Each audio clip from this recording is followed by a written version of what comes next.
All right, welcome everybody to a little Infinite Sports Radio reunion. It's great to have you guys here. I'm Kenneth Grunfelder, along with my co-host. Oh, that's right. Yeah, my co-host Ben Upson. It's been we actually did a show while you were still doing the master's program. That was back in what would we say, May, April? Something like that. It was last spring. It's been a long Yeah. time coming though for the reunion. That's right. That's right. Yeah, we this is something we talked about recently, and also with the championship games this Sunday, we wanted to do a little quick reunion episode, preview the championship games for you. I've done that with something else that I've been doing for a few months now. But Ben, it's great to have you. It's great that we were able to do this. How have you been? I've been really good, Ken. We've joked for a long time that we're going to start the Ben and Ken show, and That's we're right. we're one step closer with this recording. That's right. That's But right. it's been a great time.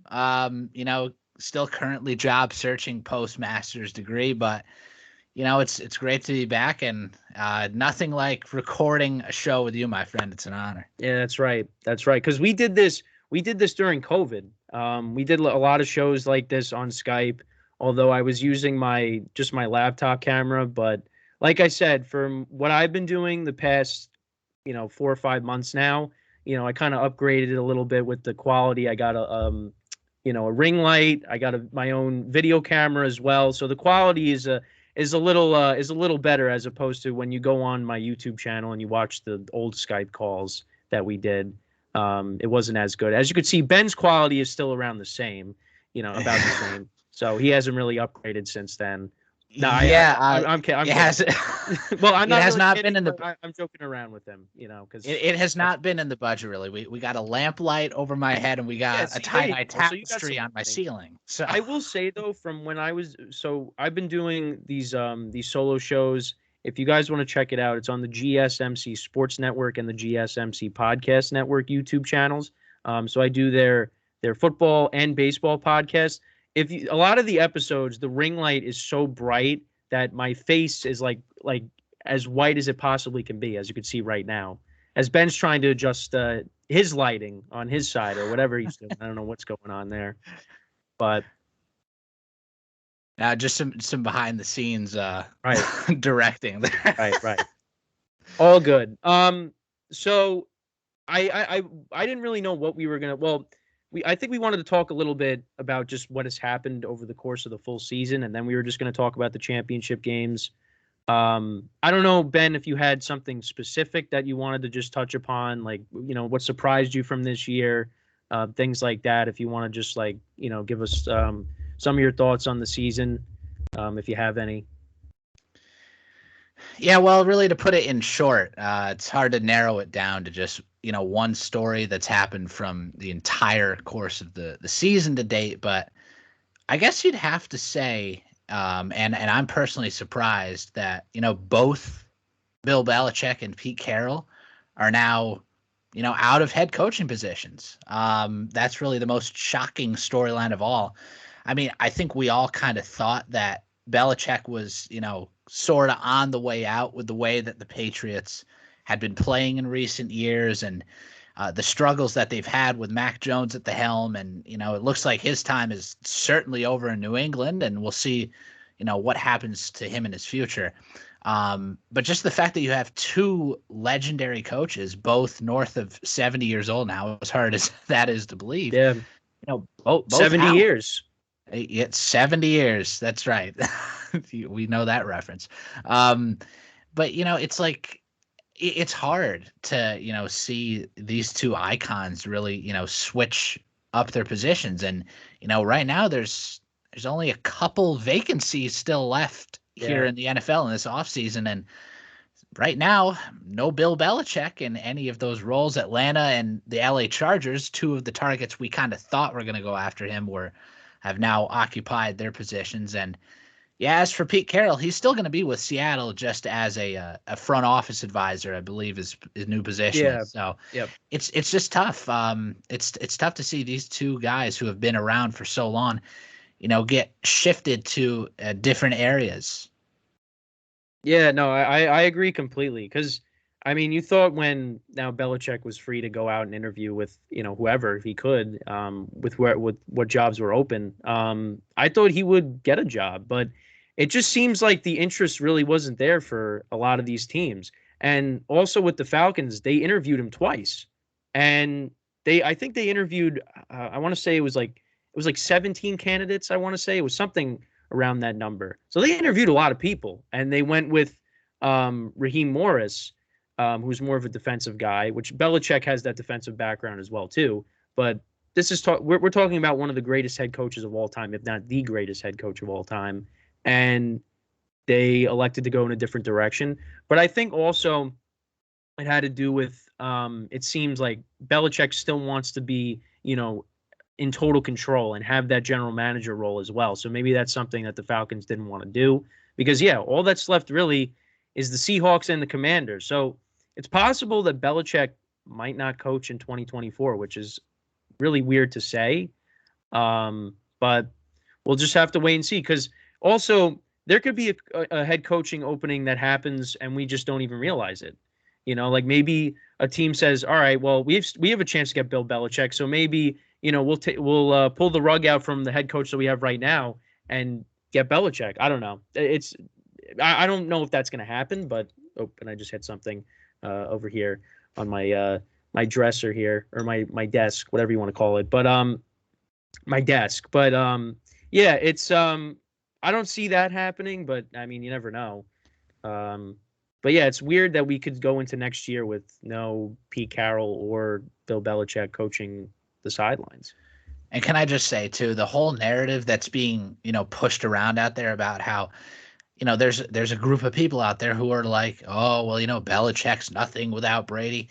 I still refuse to believe that. If you Yeah. really look at what the Patriots did as an organization during that time, I mean, sure, Belichick and Brady were obviously an iconic duo together. They Yep. forever will be. But you can't tell me that it was all solely on Brady, leading the Patriots to those championships. I still believe that Belichick certainly was pretty orchestral in all of those runs to the Super Bowl because it's football is not a one-man team. It's a team sport. Yep. And, in order for, a working piece of the team to be successful, you got to have multiple different people at the helm. And that's why I still believe that Bill Belichick is certainly the greatest NFL coach of all time. I really don't think there's much of a debate outside of perhaps Don Shula, who he's trying to chase for the all-time wins record. And, Mm-hmm. if Belichick doesn't get to be with a team, he's never going to be able to chase that record. And I still do want to see him somewhere, whether it's 2024 or 2025. Yeah, I would like to see that too. It just doesn't really play in his favor where you had Brady leave and he wins a Super Bowl immediately with the Bucks. So that's not a good look. And you see how the Patriots have kind of declined these last couple of seasons. The first season without Brady, they went 7-9. Then they went 10-7 and made the playoffs, but then they got destroyed by the Bills. And then last year they went 8-9, and then this year was an absolute disaster. So it doesn't really look good right now for Belichick, but I mean, we'll see. I want to see him go somewhere else and try to succeed with another team. But it's got to be the right opportunity. So yeah. So how about quick thoughts on the New York teams this year before we get into these championship games? Well, I mean, could you ask for anything worse in the game scripts for the New York Jets and Giants this year? Yeah. It was really pretty atrocious right off the bat, because Aaron Rodgers comes out with the American flag opening week of the season, no less. It's a Monday night game, and it's on 9/11 when the country needs a unifying moment like that at the most. And it's all over 4 plays into the season. And Rodgers is never taking the field, the rest of the way. And it ended up with a 7-10 season for the Jets in a year where, honestly, they probably shouldn't have even been that good. It's just that their defense was stellar. But we shouldn't say they long. were good. But based off Rodgers' injury, right. 7-10 is technically good in my eyes. If they didn't have their defense, they would have been 4-13, if not worse, because the offense was atrocious. I Yeah. mean, the fact that you sent out Zach Wilson, Trevor Siemian, and Tim Boyle over the course of the season is pretty pathetic. Yeah. And the offense was never able to, generate any sort of momentum throughout the season.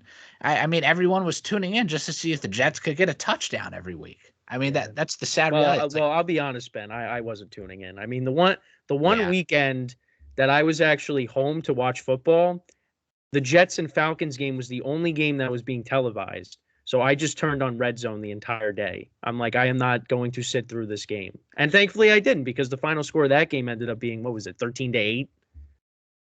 right. It was an ugly game. Yeah. It was not worth watching at all. No, But you can't forget though, Ken, the Jets actually had a lot of standalone games this year I because know. everyone's I like, went to one of them. The that's Chiefs right. Jets game. Yeah, You did go to one of those games. I Well, did. you know what? That was actually a pretty exciting game for the most part. Yeah, well, we know the reason why I wanted to go to the game in the first place, but we got a completely Yes, we did. different game than I was hoping for because of But see, you mentioned. let's not forget. I mean, there is one, good thing to take away from a season like this. And I know it's nothing like anytime you go sub 500, it's never good. But the one thing that really did impress me was that Jets defense, because look what they did to Jalen Hurts and Patrick Mahomes and Josh Allen this season. They forced a lot of interceptions and were able to pressure a lot of the top tier teams in some close game situations. So the fact that the Jets defense, played this well, it at least provides a little bit of hope, for their season, assuming Aaron Rodgers is fully healthy next year. So that's definitely something to take away from the Jets season. And well, as for the Giants, I mean, we had Tommy Cutlets with the gabagool, Yeah, a for like little, what, 3 games? it was a little wave of, of momentum that the Giants rode. And, it was very little, but, I obviously come away from this season disappointed as a fan, as I'm sure you do too. Oh yeah, Um, absolutely. but it was a tough situation from the start because, all of a sudden Daniel Jones gets injured and then, it gets thrown onto the shoulders of Tyrod Taylor. He suffers a rib injury in the Jets game, no less. And then it's up to Tommy DeVito to save the day. And everybody, I mean, if you knew who Tommy DeVito was before this season, I mean, you must have gone to his high school or something because I had no clue who this guy was. Well, I I knew was like, because all I right, saw him play in the preseason, but that's about it. I just knew he was the third quarterback. But we were hoping that we weren't going to have to see him, no, we and weren't. we saw him for quite a few games. Yeah, and it was just doomed from the start. And obviously a lot of what's, going to be thrown on the Giants throughout the offseason. Of course, between Dable and Joe Shane, I'm sure John Mara is definitely feeling the heat once again because recently in the past, 6 years of this organization, it's just been a turnstile of coordinators and coaches. And of course, no, there's no problem with Brian Dable and Joe Shane's job security because we know they're going to stay in New York. You can't blow this whole thing up just because of one bad year. It was really a bunch of, bad situational, opportunities for the Giants. They never really had a chance to succeed based off of what they were thrown into throughout the year.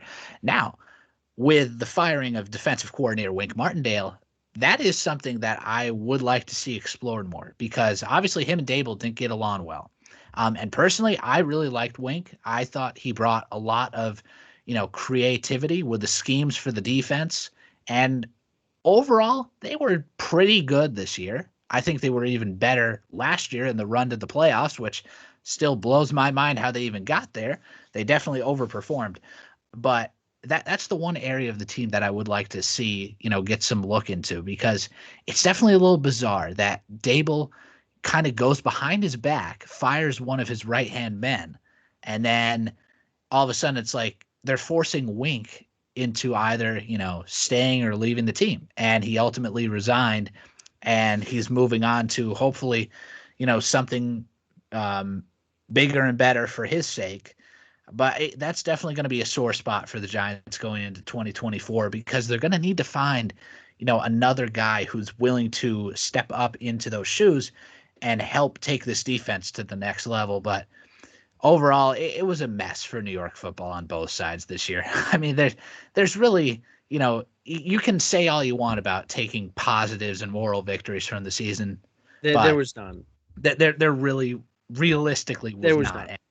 And I'm sure you could say the same thing, Ken, that the Giants definitely didn't live up to your standards either this year. Well, I will say the first game against Dallas, I said this numerous times. I said that is going to dictate the kind of season that the Giants are going to have.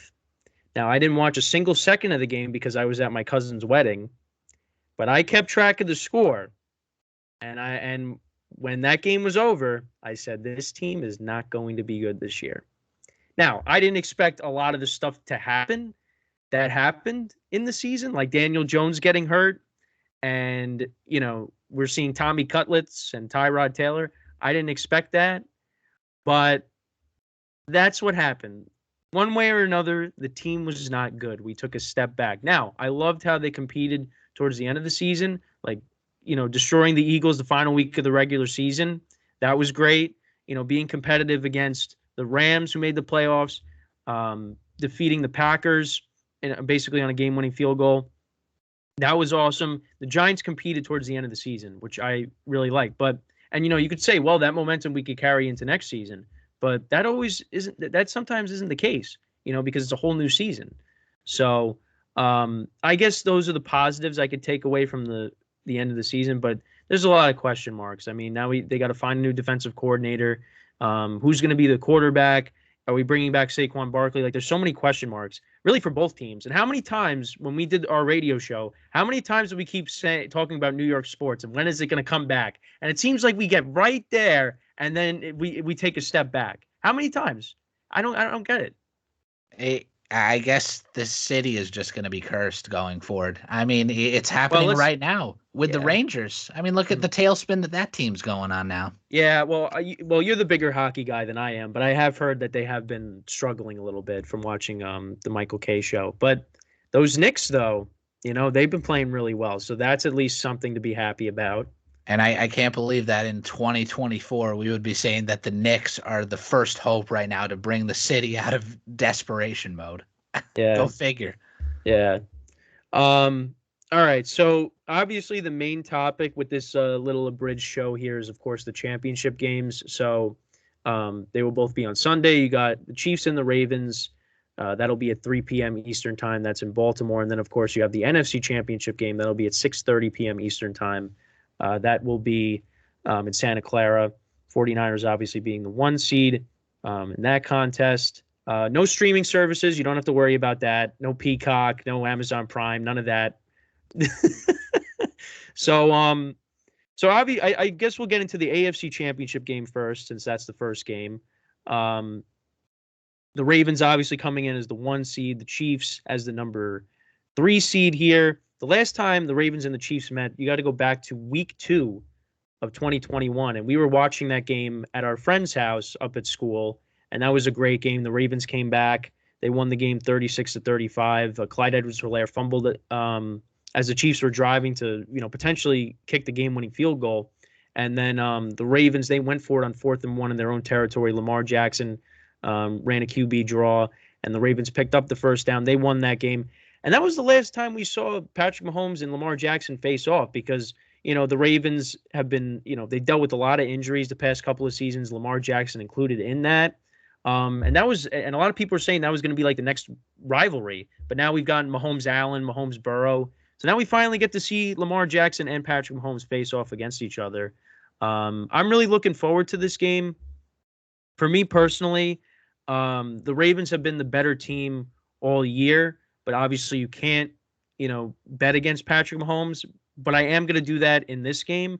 I have the Ravens winning a close contest. But I don't feel great about it because the Chiefs, now with the playoffs, have come now. They've looked like a different team because all year they've been inconsistent. They've looked like something's been off. The receivers lead the league in drops. The bigger story has been their defense this year. They have some nice players in the secondary. Obviously, Chris Jones looking for that big contract. He's been great. But I don't know. For me, I think the Ravens being the better team all season, I feel like this is their year to get to the Super Bowl. But I could be wrong. So, Ben, what are your thoughts on this matchup? Well, this is a phenomenal matchup, really. I believe on both sides of the ball. If you want to go based off of recent form, all season long, there's been talk about how, oh, these aren't the same old Chiefs, like that they can't do it with these receivers. Mahomes, how's he going to be able to pull it off in the playoffs? Well, if you really look at what the Chiefs have done so far through their opening 2 games against the Dolphins and the Bills, I mean, realistically, this offense is finally starting to at least build, some sort of consistency. And that's exactly what the Chiefs needed in this postseason because, we can say everything we want about how, the regular season, might define who's the best, who's not the best, but the postseason is always a whole different animal.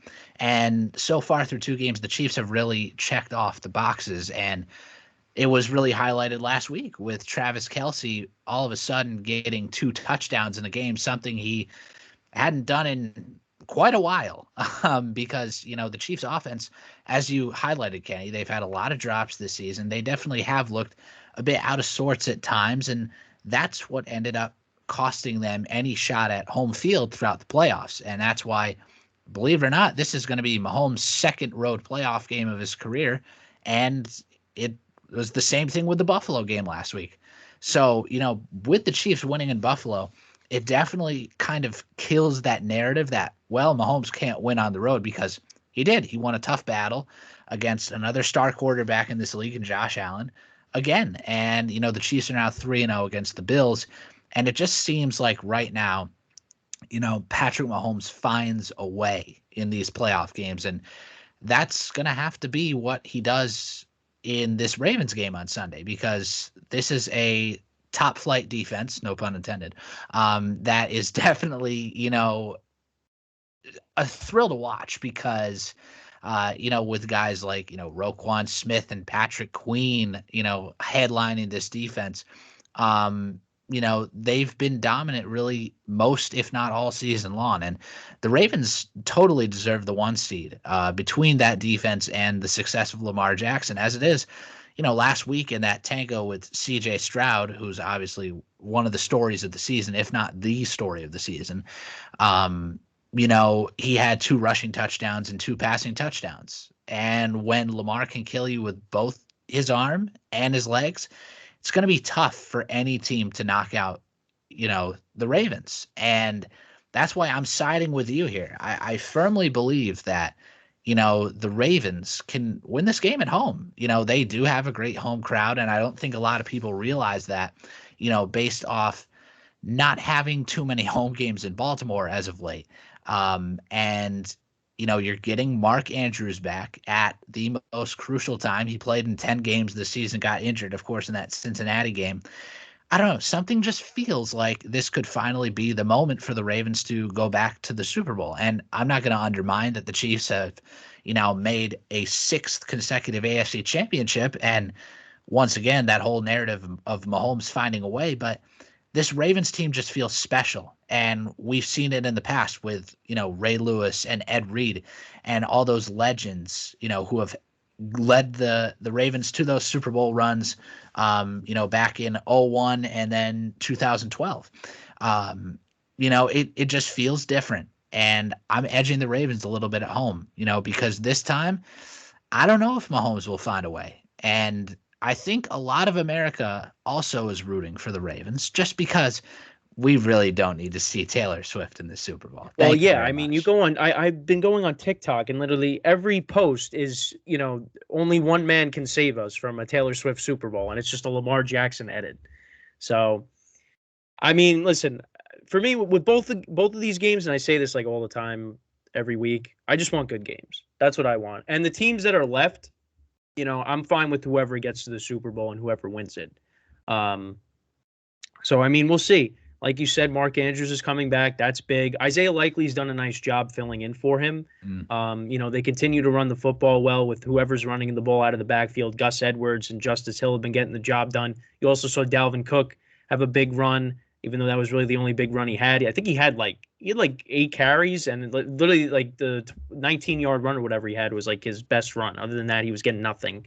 But obviously, he's just getting acclimated to the Ravens. But so we'll see if he plays any kind of a factor in this game. But like the biggest criticism with Lamar was obviously, back when a couple years ago where, everyone's talking about they can't come back from deficits. He hasn't beaten Mahomes. Now, he did finally do that. He overcame a multi-score deficit, and he beat Mahomes, although I think the Chiefs kind of beat themselves in that game. But you know what? You got to give them credit. They still won the game.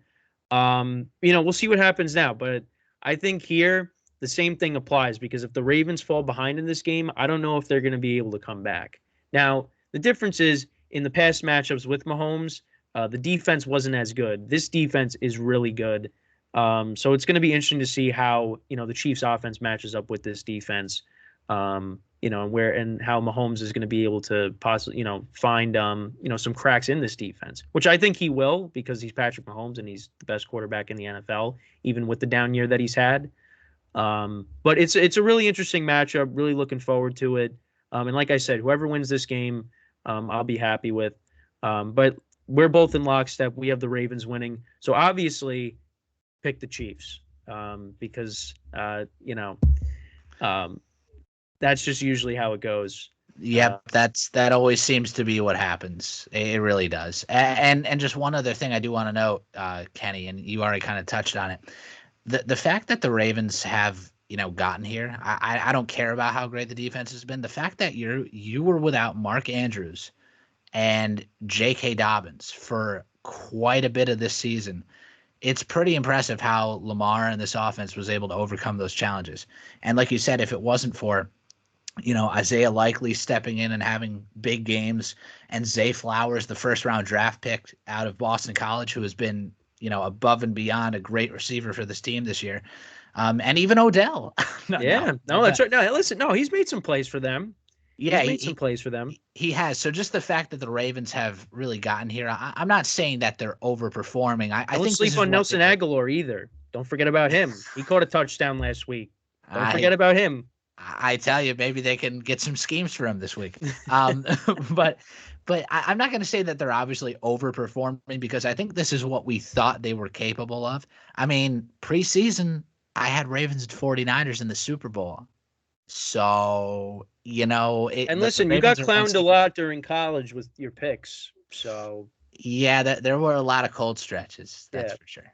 Yep. But, hats off to the Ravens. This should be a spectacular championship game. And, I figured, I said to a lot of people last week that I thought Chiefs Bills was going to get some huge numbers for ratings, and it just eclipsed 50 million.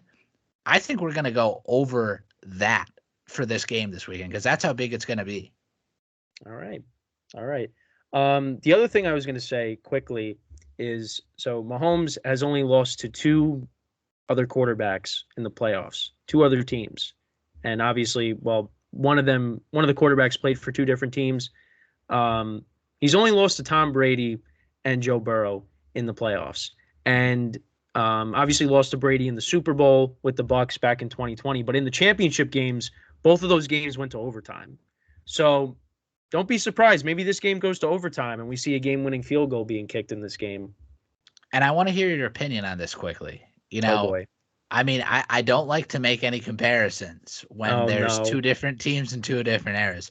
But do you believe that at this moment, the Chiefs are kind of budding into a mini Patriots dynasty? I mean, 6 straight AFC championship games and, 3 Super Bowl appearances? Yeah, so it's actually funny. So I did talk about this on the GSMC football podcast. I did a segment on the Chiefs, like just talking about the Chiefs becoming a dynasty. Now, I think they're literally right there. I feel like for them to be considered a dynasty, they have to win 1 more ring. 1 more. If they could do that this year, they solidify it. But they are really as close as you can get with it. But yeah, I mean, listen, it was tough. Like, it's tough to do this, so like you have a bunch of haters, towards the Chiefs, but like you're like how often does this happen? I mean, the Patriots did it. Now the Chiefs are doing it. I mean, this doesn't happen.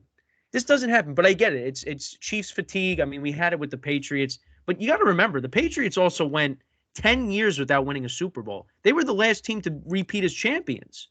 And then they finally won in 2014. Should have been Aaron Rodgers versus Tom Brady, but that's a topic for a different day.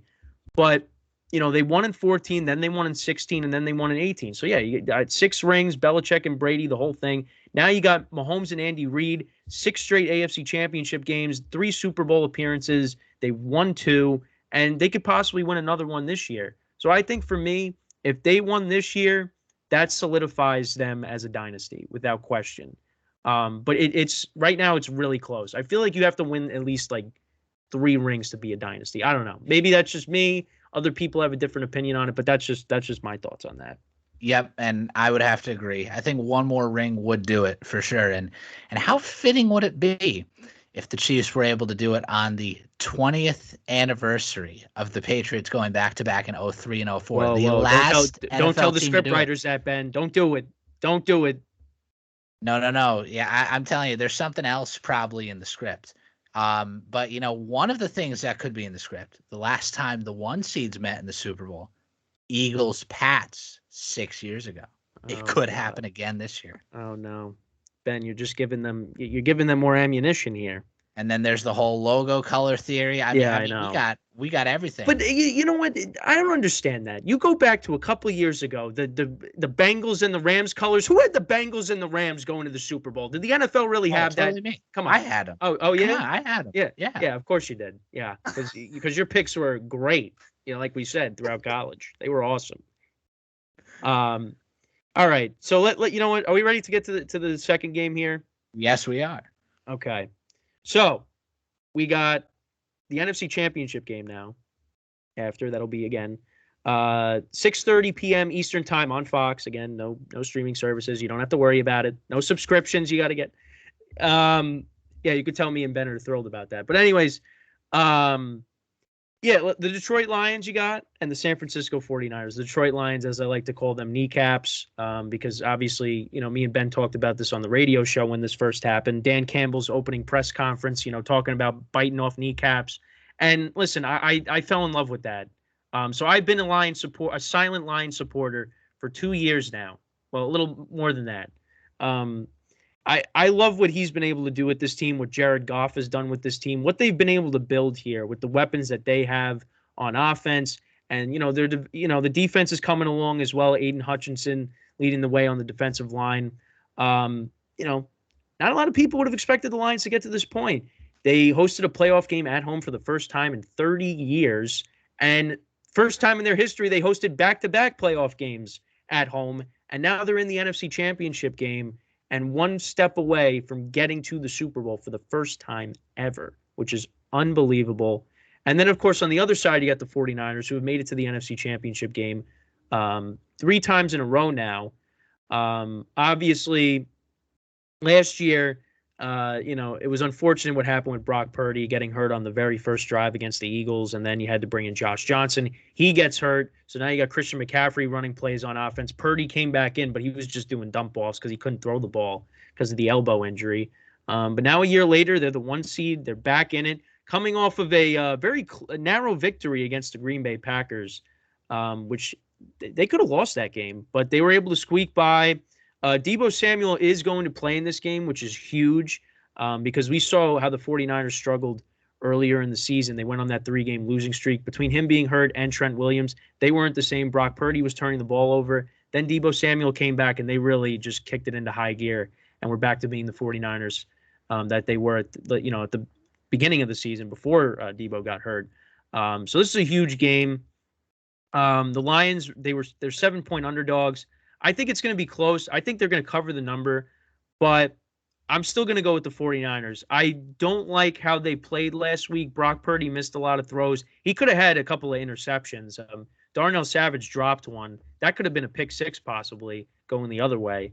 But they're the better team here. I think it's going to be really close. but because you know what, I think the Lions, they could find a way to run the football well. Because I was surprised how well the Packers ran the ball against the Niners. Aaron Jones had over 100 yards, and I think with Jahmyr Gibbs and David Montgomery, they could find success there. And I think if the Lions, you give Jared Goff time to throw, he's got the weapons with Sam Laporta, AmonRaSt.Brown, Josh Reynolds has been making plays. I feel like if they can give Jared Goff time, I think that they can move the ball against this defense because the 49ers, one of their weaknesses is that secondary. So I think the Lions, they have the team to expose that a little bit in this game, but I'm going to take the Lions, not the Lions. I'm going to take the 49ers in a close game here, and they are going to advance to the Super Bowl. Ben, your thoughts on this game? Yeah, well, I will say this is definitely one of the more unique matchups I think that we've had in NFC Championship history, really. I mean, the fact that Dan Campbell, of all the head coaches in the NFC, with Jared Goff at the helm, you're telling me Jared Goff could go back to another Super Bowl with another different team? They're one step away from doing it. And really, the Lions, it's just incredible. Like, this is why, we keep going back for more sports. We crave like these underdog type of stories that were unexpected going into the season. Now I thought the Lions were going to be a good team, don't get me wrong. I figured they were going to get into the postseason, but I didn't expect this. I picked against them in both games against the spread, and so far it's 1-1. But I picked the Rams outright. Yeah, that didn't really turn out. I mean, they well. only did lose by a point. It's not like right. That was the best And game of Wild Card Weekend. It certainly was. And this is where I believe that the 49ers will have an edge, because if you think about it, between the Rams and the Bucks, okay, both teams had, I guess you could say, good seasons. Nothing, super. I mean, other than, I guess, you could say because the Bucks demolished the Eagles, but then the Eagles were in a tailspin. That's a whole nother story for a whole different time. But the Lions defense is what concerns me in this game. And that is the one area where I am very concerned for them. And I hate to say that I don't want to be a Lions hater, because between the preseason prediction and the financial interest that I have with the 49ers, I mean, I still do want to see the Lions really pull this off, because it would be epic for the sport. But I'm just concerned about their lack of depth defensively. I mean, they do not have that corner help that they really need. And by having Deebo Samuel back out on the field with this Niners offense, it's going to pose a whole nother threat to them. And, granted, the 49ers got super lucky to be here in the first place. All right. I shouldn't say that they wouldn't have beaten Green Bay, but they probably shouldn't have. I mean, for 50 minutes of that game, up until that fourth quarter, really, Jordan Love and the Packers outplayed them. And hats off to them, by the way, on a great season. They're going to be back next year. But the 49ers were able to pull it out. Brock Purdy did have a clutch comeback drive where he went 6 for 7 on that final drive. And, everyone keeps saying, oh, well, Brock Purdy is that game manager. Cam Newton was right. I mean, it still takes a lot of guts to, really march down. Still got to make the throws. Right. In those pressure situations, it's tough to really, orchestrate a drive like Purdy did. And see, that's why back in September, when I had my Ravens 49ers preseason prediction, what I was going through in my head was the amount of playmakers that the 49ers have between Deebo and McCaffrey and Ayuk and Kittle and Purdy, who I still believe is a pretty good quarterback. This guy was in MVP conversation quite a bit down the stretch of the season. The playmakers is what was in my mind when I thought about that prediction. And I think, that's going to be a big problem for the Lions defense. I'm not saying that they're not capable of scoring. I mean, if Green Bay was able to, find the loopholes in that defense and put up some points, which they did, I think Detroit's going to be able to do the same. I'm just worried about how quickly their defense will get gassed against all of these weapons that the 49ers have. Like, I mean, I'm not going to say I do think that 7-point spread is a little big. Right now, I am still leaning with the 49ers on that because I still think it could be like a 7 or 10-point win. But I just don't know. I hate to, root against the Lions, but this feels like the moment where they could be the one getting severely outplayed because their defense could be on the field for 35 minutes or so in this game. And that's something that I'm concerned about. But obviously, what their game plan should be coming in is, first of all, establish the run game. You already have David Montgomery and Jahmyr Gibbs, who have combined for close to 2,000 yards this season, if not more. They've been, a big threat to a lot of defenses across the league. And you obviously have AmonRaSt.Brown, Sam Laporta, who has been a star tight end out of Iowa that's coming to the league this year. They have their own playmakers. Of course they do. I'm just concerned on the defensive end of the ball. And that's why my heart still lies with the 49ers. And guess what? Too bad the Super Bowl wasn't in New Orleans this year, because next year it's going to New Orleans. And the last time the Super Bowl was in New Orleans, we saw the Ravens and the 49ers. So I think we could be setting ourselves up for that matchup again this year. Yeah, no, we'll just have to see. I can't really disagree with anything you said. Like I said, I do worry about the 49ers back end. The Lions defense obviously has been more of a concern because they have given up a lot of big plays. I mean, we've seen them have terrible games. I mean, against the Ravens when they lost like 38-6, the Packers on Thanksgiving. You could go to a bunch of games playing against the Bears both times. There's a lot of games you could go back to where the Lions defense really struggled. My concern is how the 49ers played against the Packers, and Purdy was off his spot. He just didn't look right. Now, you could also point to like the weather being a factor because the weather is actually going to be nice on Sunday. So that's going to be good for both quarterbacks because we see how Jared Goff plays in bad weather too. But now you're going to have Deebo Samuel back for this game. I mean, we'll just have to wait and see how it goes. I mean, it could go a lot of different ways. But I'm really looking forward to this game. We'll see. Because the last time these two teams met was back in week 1 of the 2021 season. That was Goff's first game with the Lions, Dan Campbell's first game as Lions head coach. And they were getting destroyed in that game. It was like 38-10 at one point. And then the Lions actually, made things interesting. The final score ended up being 41-33. And again, that was another week where we were at our friend's house watching, and we were like, oh my God, the Lions might actually come back in this game. But they fell a little bit short. But obviously the Lions are very different from then. They have come a long way. They're a much better team than they were from that game. The 49ers have a lot of the same players from that game. They have McCaffrey and now Brock Purdy as the quarterback. So we'll see. But I'm really looking forward to it. Again, this is another game. Hope it's good, and I'll be happy with whoever wins. But we're both going with the 49ers here because this was my pick before the playoffs. Doing a bracket as they were about to start. 49ers Ravens was my Super Bowl pick, and I'm going to stick with that. But listen, if Kneecaps gets it done, I won't be upset. I mean, I'll be upset for the Niners because I think those players deserve to get a ring, but I'll be happy if the Lions can get this win somehow. Yeah, I mean, this is incredible, really. And I just love Dan Campbell's mentality and, the way that he coaches this team. And they should be so proud no matter where they end up at the end of this game. I mean, I don't care if they get blown out and lose by 30. I don't think that's going to happen. But, no matter what, they should be so happy of what this season has been for them. And I have no doubt going forward that now that they've established that culture and the winning mentality there, they're going to be back in future years. And I would not put them out of the conversation for a Super Bowl, whether it's this year or in the years to come. It just seems like it's a great place to be right now. And, I don't really hype up, a lot of these.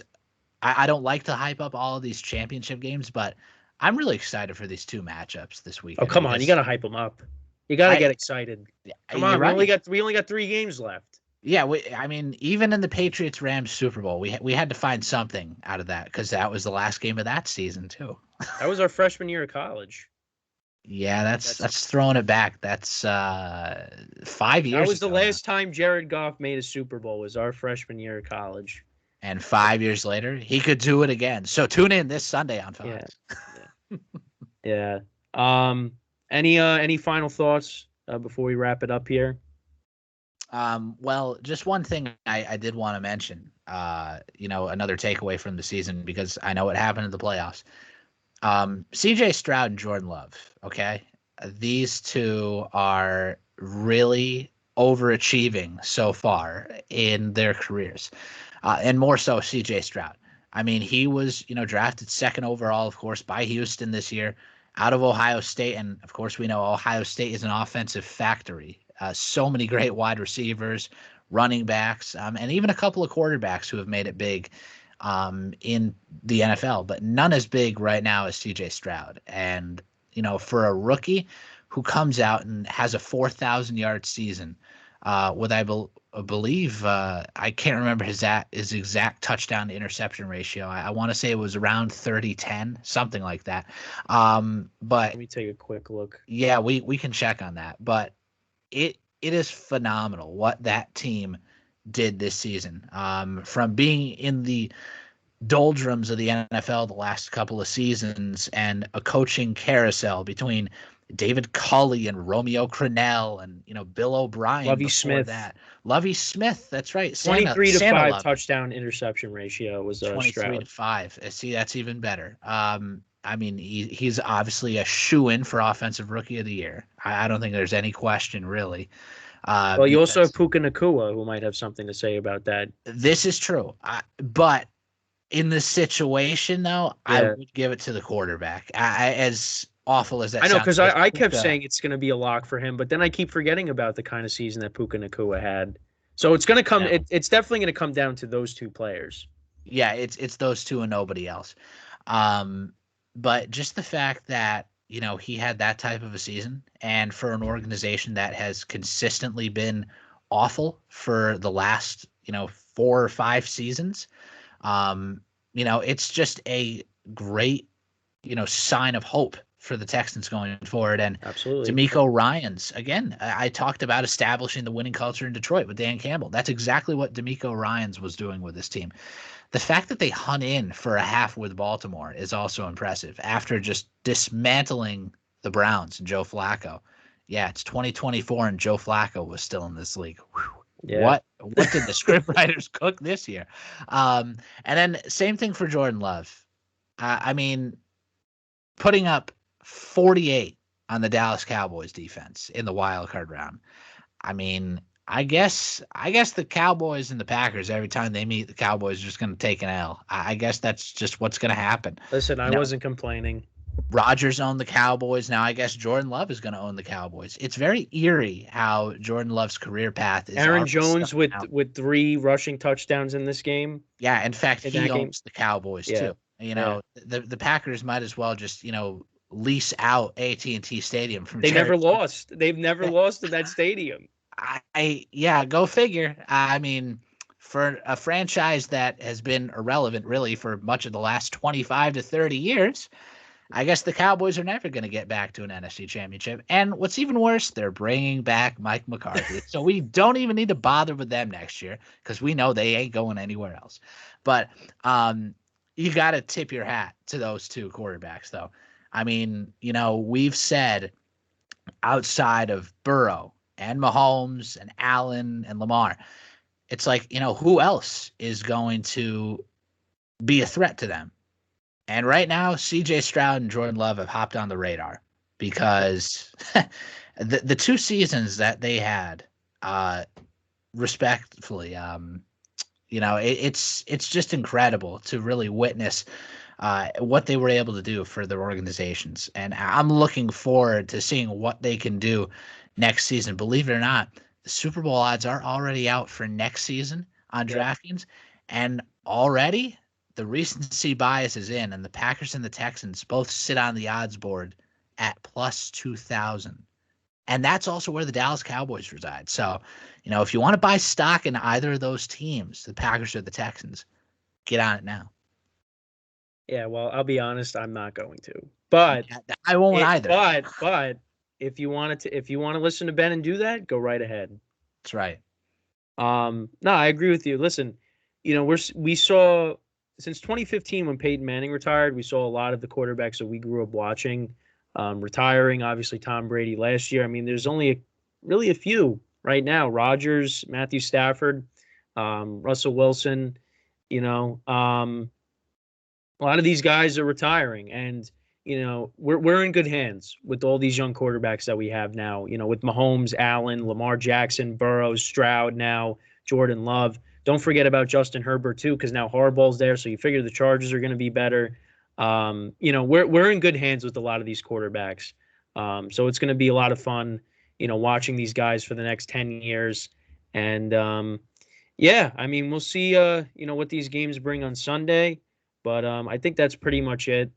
I'm happy that we were able to get this done here. Again, it's been quite some time since me and Ben actually did a show together. We finally spoke to each other. Well, we actually we've been exchanging texts back and forth, for a while now. But we finally actually talked on the phone for the first time in a while. And I was like, you know what? Let's relight that flame. Let's do a show for old time's sake, as we like to say. So and I've been doing shows a lot, for the past several months now. So but I was really happy that we were able to do this, and hopefully we can continue this more down the line. Yep, thank you, appreciate the applause there, because I did that to you before. No doubt. But yeah, no, it was great that we were able to do this. So like I said, we're going to try to do this from time to time. Super Bowl preview is definitely something that I know we're going to do. And yeah, that's pretty much it for me. Ben, any last thing to say before we say goodbye here? Hey, just kick back and enjoy these games. Best time of the year, and it's the best sport in the world, baby. That's right. Hey, don't forget it. Well, listen, Ben, we got NASCAR, the Tour de France. I mean, those are your favorite things. Don't forget. Hey, Ken, you also forgot that after the NFL, it's full college basketball straight through to March Madness. And I'm calling it right now. The Quinnipiac Bobcats are going to the tournament this year for the first time ever. I'm calling it. I'm calling it right now. Ben, you're setting us up for disappointment, man. Because we're going to lose to St. Peter's or Fairfield or something and not make it. But I haven't been. I mean, you're more involved in it than I am. I'm keeping up with just the win-loss record. But we'll see. I'll take it. If they could at least get in, I would be very happy, because that would be insane just to watch them during March Madness. But obviously, you got the conference tournaments, and in college, this kid, he would just lock himself in his room, and you wouldn't see him for days, because he's watching every game. He's got the Octo box going on his laptop, and then he's got 3 games going on his TV. I mean, the guy's a nut job. But you know what? That's what makes him great. He's interested. He's into everything. Like I said, this kid watches the Tour de France. He did. He gets excited for that. I don't know how excited you are for it nowadays, but or NASCAR either. But you're into that stuff. You can't lie. Yeah, come July, we're gonna find out if Jonas Vingegaard can defend his yellow jersey in the Tour de France. Can I also say that I don't know if I told you this. So at SiriusXM, they had me board up French car racing, and it's a 24-hour race. They had me do that. Yes. So I had to sit there. I was there. I sat there for well, it was divided up into 3 different shifts. So I did 8 of the 24 hours. But I mean, I didn't have to. It wasn't an overnight shift or anything. But I literally just had to sit there and make sure that the broadcast, there was no dead air or anything. But it was just funny that I got put on for that. But yeah, I just wanted to throw a little jab at you there, because it's funny talking about that. But hey, again, you're into pretty much everything, which is awesome. So and one more plug for the audience: if you can't wait for these games on Sunday, all right, there's other programming to keep you up all night if you're that excited, all right? What are you gonna do? A sports minute, We got the 24 hours of Daytona going on tomorrow night through Sunday. It's a 24-hour long race, all day, all night. You won't be tired of it. You can catch that all on Peacock or NBC, CNBC, any of those NBC networks. I forget where it is. And then Sunday morning, 22-year-old Yannick Sinner goes for his first ever Grand Slam title against Daniil Medvedev in the Australian Open men's final. That's Sunday morning at 3:30 on ESPN. So that's not the only championship that'll be happening on Sunday.